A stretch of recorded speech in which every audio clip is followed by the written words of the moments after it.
Olá, querida amiga. Olá, querido amigo. 2018, o ano em que dediquei a minha vida a cuidar, a apoiar, a suportar um tio que estava com cancro, numa fase já intermédia, quase avançada. Essa figura de cuidador informal que existe agora e na altura estava a ser equacionada para tornar isso uma figura até jurídica, com validade jurídica melhor. O contexto era: eu morava sozinho na montanha, numa fase em que me dediquei o máximo possível ao meu desenvolvimento humano, à minha investigação de vida. Estava nessa fase em que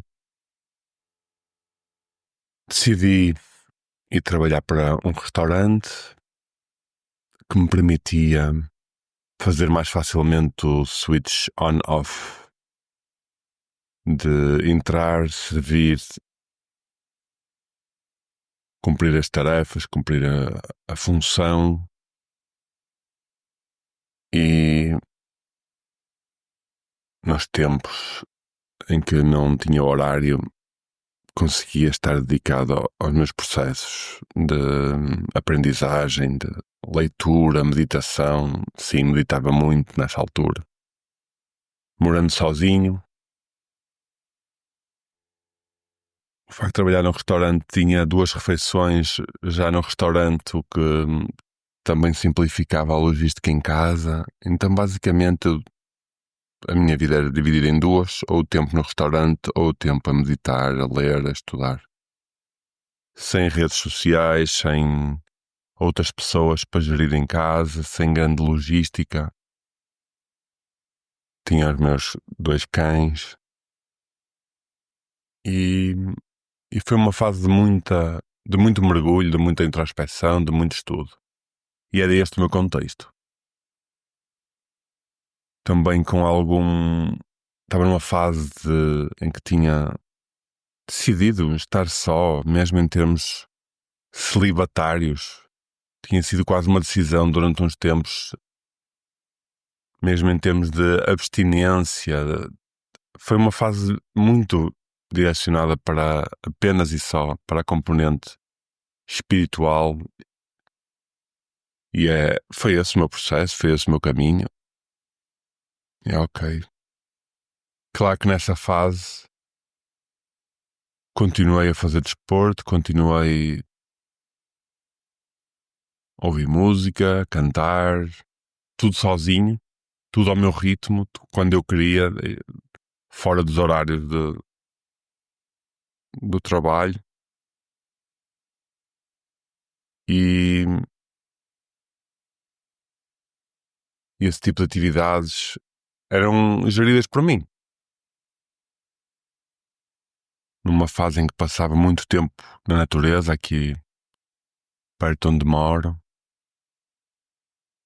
E sim, explorei muito o estar sozinho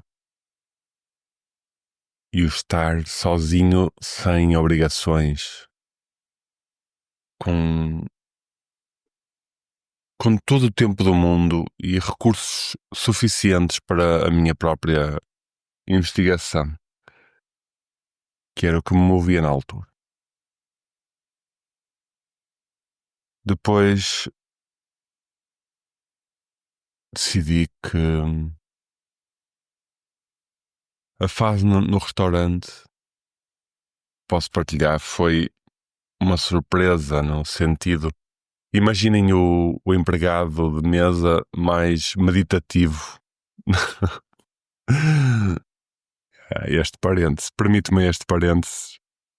O empregado de mesa mais meditativo da história dos empregados de mesa. E foi muito engraçado perceber que o impacto de simplesmente ser alguém que vem de uma prática de meditação tão intensa, de tanta presença, o quanto isso afetava os clientes e mesmo os colegas e o ambiente. O quanto afetava a quantidade de clientes que me davam um abraço, que me convidava para ir para a casa deles nos Estados Unidos, ou seja, onde fosse, apenas com uma relação de 1h30 ali a servi-los, a ser zeloso, a ser atencioso, a ser o melhor empregado de mesa que podia ser. E o impacto que isso teve, uma quantidade de bilhetinhos que recebi e de manifestações, mais manifestações de afeto e de carinho que não é comum nessa relação cliente-empregado de mesa. Fechando o parênteses, houve um momento em que senti que chegava essa tarefa, ou melhor, essa função, e decidi sair da restauração. E neste espaço, o meu tio, que tinha sido diagnosticado com um cancro 9 meses antes deste momento em que eu saio da restauração, foi várias vezes ao restaurante com o seu sócio convidar-me a sair do restaurante para ir ajudá-lo, porque ele tinha uma empresa, ajudá-lo a 2 níveis. Ajudá-lo na gestão da empresa, porque eu tenho conhecimentos, tenho formação em economia, ele tinha a minha confiança, era preciso alguém de confiança. E também ajudá-lo a nível pessoal, se calhar a principal. Depois vimos como é que se revelou. Porque ele morava sozinho, nenhuma das filhas estava disponível e ele precisava de ajuda com o cancro. Usando a expressão que se usa, galopante. E então ele disse-me e dizia, ele ia ao restaurante com o seu sócio e dizia-me: deixa isto e anda-me a ajudar para a empresa e a nível pessoal, que isto está difícil. Mas eu não o fiz até sentir que precisava daquele espaço para mim. E quando saí do restaurante, no dia a seguir liguei-lhe e ele nesse dia, com uma voz de entusiasmo, disse-me: vamos almoçar amanhã. Então fomos almoçar no dia a seguir e fui com o sócio dele. E foi quando ele me expôs num discurso longo, num monólogo longo, em que terminou com: ajudas-me, por favor.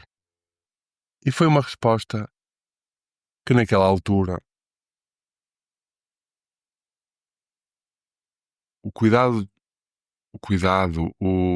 a intenção que eu tinha para o mundo,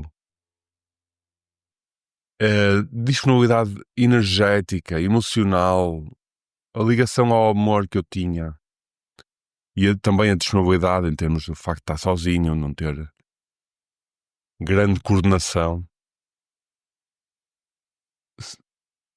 Mas a parte mais importante foi uma pessoa tão próxima a fazer uma pergunta: ajudas-me, por favor. Foi tão evidente naquele momento. É daqueles momentos em que não há outra resposta, só há uma resposta. Eu senti em todo o meu corpo, só há uma resposta. E disse que sim.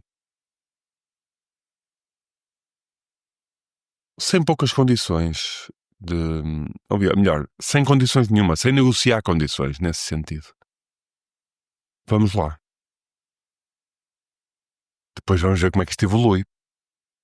Como é que evolui a ajuda a nível pessoal, como é que evolui a ajuda na empresa. E ele disse-me: és a única pessoa que me pode ajudar, que tem estas características. És a única pessoa no mundo com estas características de linguagem, de gestão, confiança extrema, para não dizer absoluta, e também intimidade suficiente para estar a cuidar de mim a nível pessoal, porque exige muitos cuidados físicos de higiene e outro tipo de suporte. A única pessoa, ajudas-me por favor? Sim. E começou o ano em que fui cuidador informal do meu tio com um cancro. Isso implicou, no início, continuei a morar na minha casa, ia todos os dias de manhã e vinha embora à noite. Depois de jantar, eram dias longos, em que ia para a empresa de manhã, às 8 horas, mas ele chegava só ao fim da manhã, com as questões do descanso e da própria doença. E depois passava o dia com ele, na empresa, ia suportar o que fosse preciso, mas jantava sempre com ele, então vinha para casa só depois de jantar. Eram dias longos, portanto.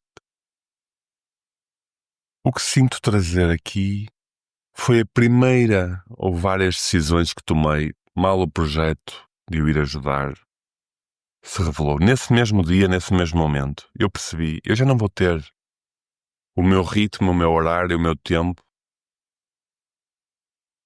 o meu pequeno ginásio em casa, o meu monte tão disponível, a natureza tão disponível porque vou estar fora o dia todo.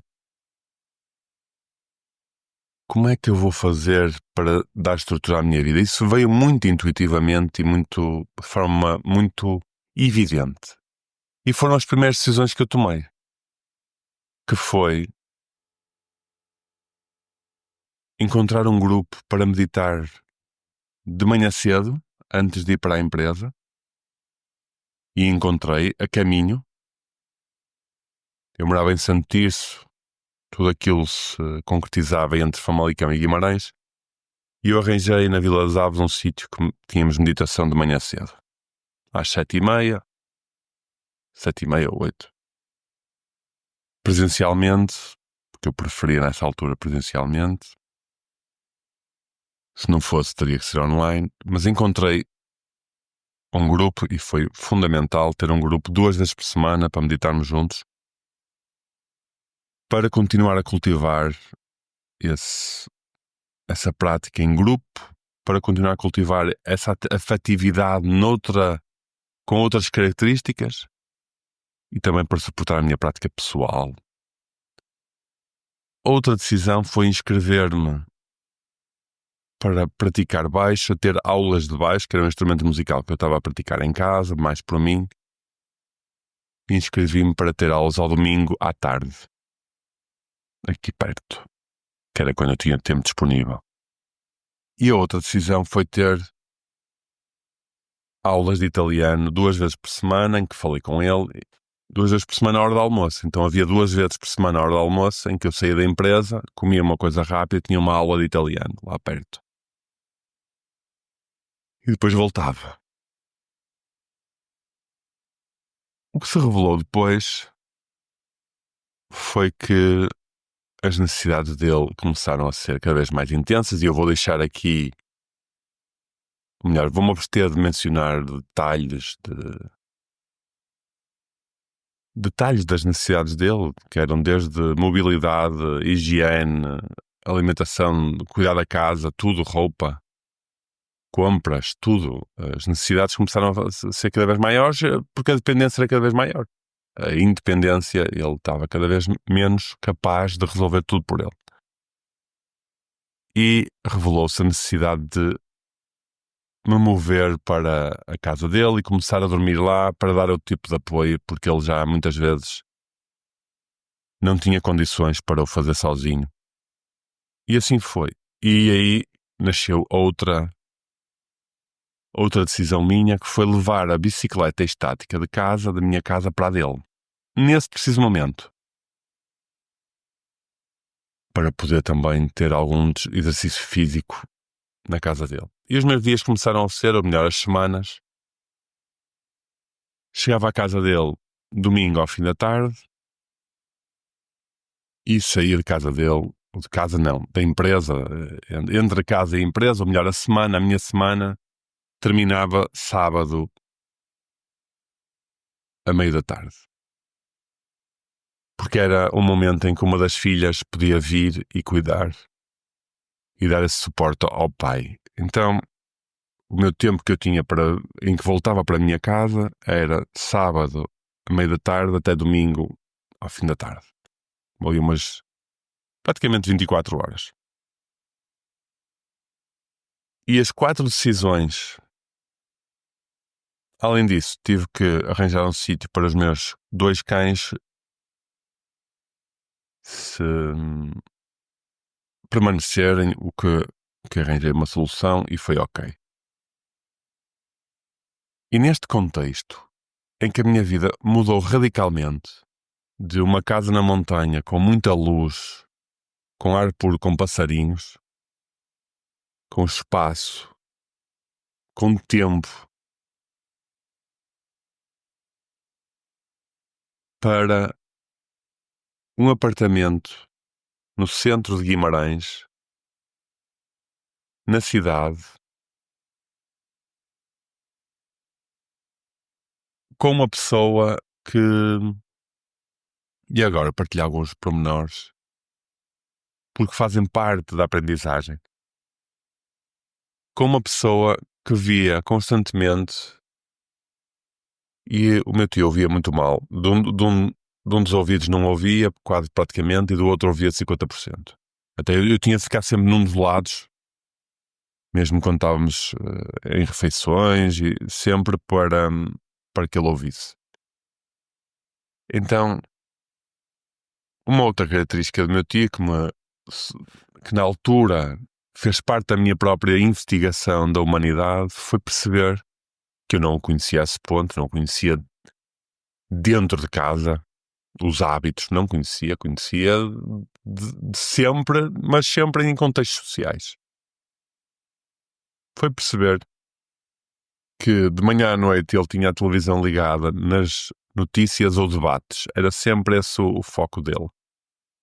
E eu via mal, então a televisão estava ligada muito, com um volume muito alto.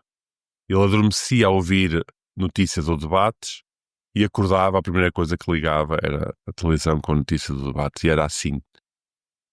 Lá, a minha casa no monte, que já não tenho televisão há, eu não sei, 12, 15 anos talvez.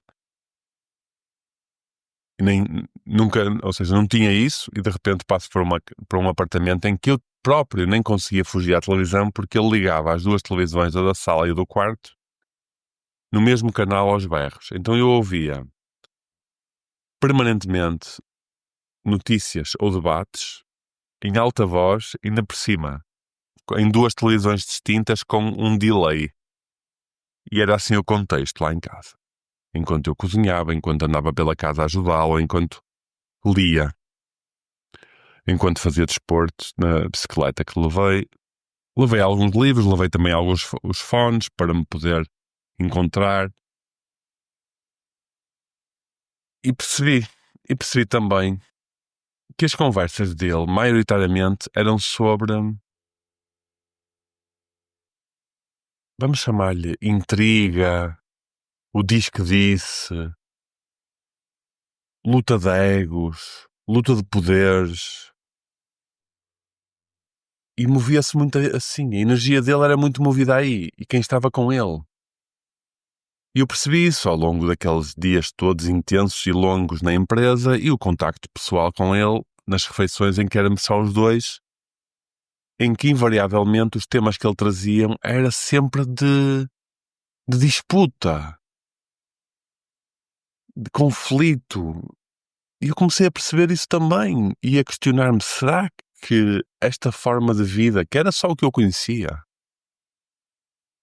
essa forma de vida quase o que ele cultivava, o que ele expressava, porque alguém que fala permanentemente disto e consome permanentemente este tipo de dimensão social ou de informação social é alguém que também, cujos pensamentos, cuja energia, cujas emoções estão diretamente relacionadas e ligadas a este tipo de contexto. E eu comecei a perceber e a questionar-me, será que o próprio cancro em si é fruto que não tem que ser apenas, mas é fruto de uma vivência tão nutrida neste tipo de dialética e de informação e de reflexão e de ambição, também foi algo que me questionou. Apesar deste episódio, eu preferi trazer mais o quanto a minha experiência, como é que foi a minha experiência, e não tanto a observação e a especulação sobre as causas daquele cancro e, apesar de alguns tratamentos naturais que ainda fomos tentando trazer, mas com pouco sucesso, o quão essa observação também me enriqueceu, porque para isso temos a medicina e outras pessoas que falam sobre isso, e não apenas com um caso isolado, mas sim que é o que a ciência faz, a estatística traz a normalização. Então volto à minha experiência e relembro as 4 decisões fundamentais que eu fiz em prol da minha estrutura. Imediatamente, mal soube que ia ingressar num projeto em que ia trabalhar de manhã à noite, fora de casa, primeira coisa, um grupo com meditação juntos, logo ao início da manhã, presencial, 2 vezes por semana. 2 vezes por semana, à hora do almoço, aulas de italiano, e ao domingo, durante a tarde, aula de baixo, um instrumento musical. E quando me movi para a casa dele, levei a bicicleta estática para a sala de estar, que foi hilariante ver a reação dele, mas ainda bem que aceitou, para poder fazer desporto sem sair de casa, porque eu precisava estar com ele cada vez mais. E foram estas as 4 decisões. E porquê que eu também trago isto aqui? Esta disciplina. Porque em momentos em que a minha vida ia ser muito mais imprevisível, com horários longos, com contextos de hospital, de empresa, de conflito, de não ter horas para refeições, porque a vida do meu tio era mais instável, muito mais do que a minha. Nós às vezes jantávamos às 10 ou 11 da noite. Por tudo, pelas condições dele. Não ter a minha alimentação biológica e orgânica como tanto gostava, estar mais limitado a isso, a comer muitas vezes em restaurantes de segunda a sexta, com ele. E perceber que no meio do caos, no meio da dificuldade, no meio do servir, o quanto eu me predispus, porque eu estava nutrido. O quanto eu me predispus a servir a outra pessoa, a estar ao serviço completamente, mudar de casa, mudar de rotinas, mudar de ambiente, em prol do outro, e ficar com a minha vida dependente, os meus horários, ritmos, dependente de outra pessoa, com essa necessidade. Com a necessidade de ter alguém para ela. O quanto imediatamente arranjei forma de ter estrutura de apoio. E é neste ponto que eu vejo muitas vezes também na sociedade que muitas vezes as pessoas com vidas muito preenchidas não arranjam espaço nem tempo e tornam a vida preenchida ainda mais preenchida. Ou pelo menos quase dual, em que eu tenho uma vida preenchida e depois só vou para casa e descanso. Ou fico ali a olhar quase como em congelamento, porque a mente precisa de descanso, em congelamento, olhar para a televisão, para as redes sociais, fico ali e depois começa um novo dia. E o quão foi importante para mim ter uma rede de apoio com pessoas diferentes e com dimensões diferentes a serem exploradas. Meditação, uma língua estrangeira nova, e um instrumento musical. E além disso, continuar a fazer desporto. E exercício físico, ter uma componente de corpo quase diária. Não é, nem pode ser uma vida preenchida de caos, de um frenesim frenética que nos pode impedir de fazer o que é importante por nós. Como é que eu podia cuidar dele, servi-lo, estar ao dispor dele, se eu não encontrava momentos de nutrição para o que era importante para mim? Como é que isso era possível? Não era. Por isso é que foi tão evidente essa minha decisão e essas minhas decisões. E tanto me ajudaram. Eu não conseguia passar sem elas. Porque todo o resto do tempo, 95% da minha vida, era dedicado a uma pessoa. Era em função de uma pessoa. E se calhar este episódio também serve como convite. Caso, neste momento, a tua vida seja exigente em termos de horários, seja pelo que for, trabalho, filhos, a casa, a distância da casa para o emprego, a tua própria ambição ou ser empreendedor e ambição, a tua dependência porque tenhas outros familiares que precisas dar suporte, pais, irmãos, tios. E agora vê-se muito esta geração que tem, muitas vezes, eu acho que já ouvi falar este termo, a geração sanduíche, que tem que dar suporte aos filhos e suporte aos pais. E no meio disto tudo, uma casa e um trabalho e a si mesmo. Como é que pode cuidar de si mesmo? E a diferença é esta, é que quanto mais nós conseguimos cuidar de nós mesmos, encontrando, às vezes, 1 hora por dia, em que nessa hora é 100% cuidada, é 100% autocuidada, em algo que é muito importante para mim, que é apenas para estar comigo.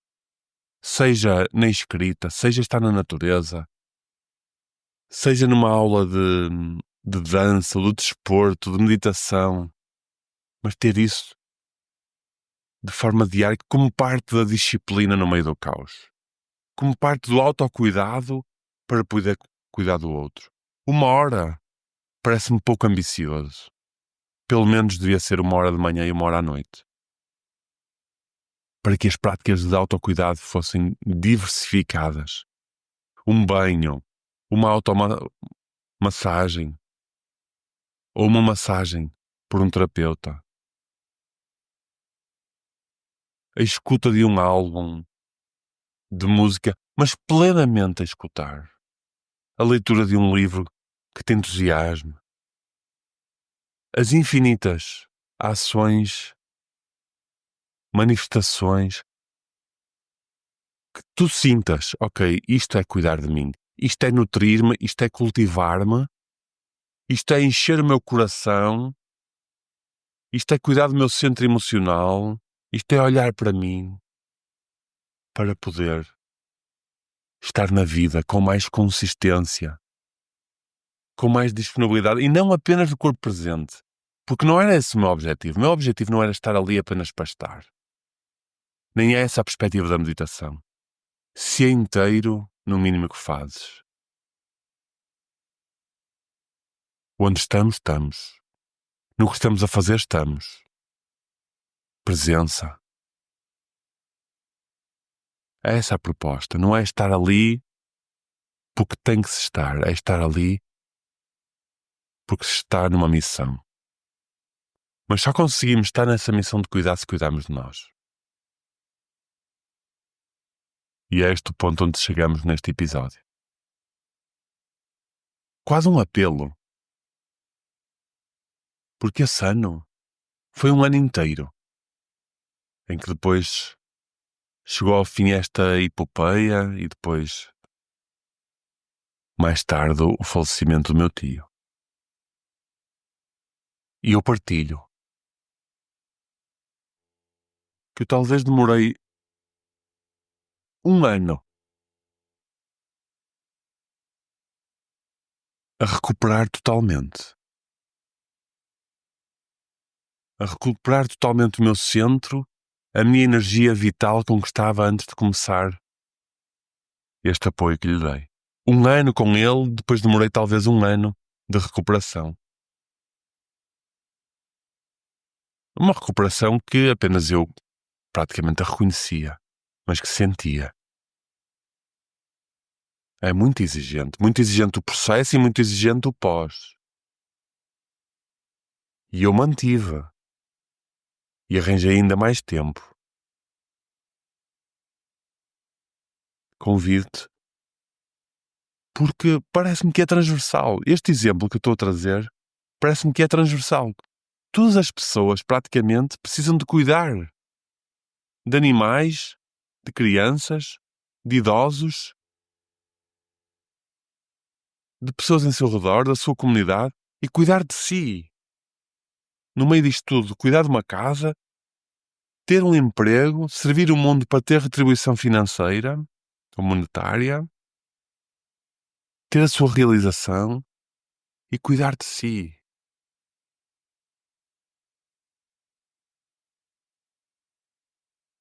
Que encontremos sempre, no meio do caos, no meio de vidas agitadas, no meio do frenesim, momentos para nós mesmos. Porque a diferença em tudo o resto é evidente. Não é aqui uma promessa, nem é uma garantia, mas é uma promessa e é uma garantia. A diferença é evidente. E se falamos de produtividade, a diferença na produtividade é evidente. Em tudo. Na eficiência, na gestão da casa, no trabalho, na disponibilidade para estar com as outras pessoas, para cuidar quando tem que ser cuidado. E o último ponto onde vamos tocar são os limites. Porque a maior aprendizagem que eu tirei no final, além desta, que tenho partilhado ao longo deste episódio, foram os limites. E eu não soube estabelecer limites. Eu não soube, perante uma pessoa dependente, em sofrimento, em fim de vida, que se revelou ser em fim de vida. Eu não soube definir limites. Era tudo em função do outro. Incluindo as manifestações de raiva, as projeções de raiva, as projeções de frustração que me eram endereçadas. E que eram endereçadas para o quântico, mas que afetavam e infectavam o ambiente onde eu estava, o contexto. Na casa, no carro, seja onde fosse, uma pessoa, que era o caso do meu tio, a passar por uma situação tão difícil que naturalmente tinha manifestações de frustração e de raiva. E eu era afetado. Permitia-me afetar com base em solidariedade, com base em suporte físico, emocional e intelectual. E o não estabelecer limites foi o que provocou 1 ano.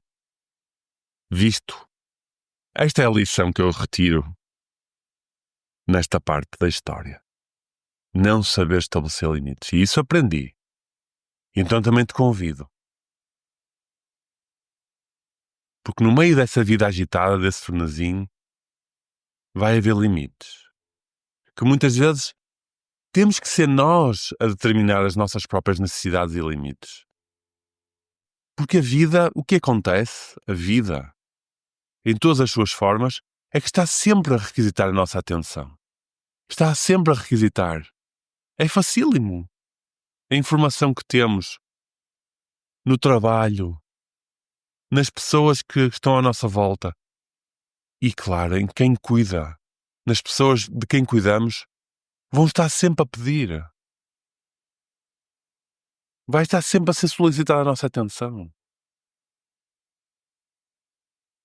Então, como definir limites de forma a que o coração esteja em paz e não diga, ok, este é tempo para mim, e não fique com culpa ou ressentimento porque, epá, esta hora eu devia estar a ajudar aquela pessoa e não estou, ou tenho aquelas tarefas para fazer e não estou a fazer porque estou a cuidar de mim. Esses limites são também eles não só urgentes, importantes e transversais. Não podem ser postos em causa. E como falava com uma amiga estes dias sobre limites, se for difícil para ti definir os limites, começa por definir o que é inegociável para ti. O que é que não é negociável? E começas por aí. Porque aí tu defines onde é que acaba a tua vida. Porque quando ultrapassam o que é negociável para ti, é a tua própria morte, no sentido figurativo. A tua vida deixa de existir. E termino, talvez de forma... Pode ter aqui alguma especulação. Mas o que me revelou esta experiência foi que se nós não cuidarmos de nós, o próximo a ficar doente, o próximo a precisar de ser cuidado, o próximo a ficar dependente, seremos nós. Com muito amor, um abraço no coração. Até já.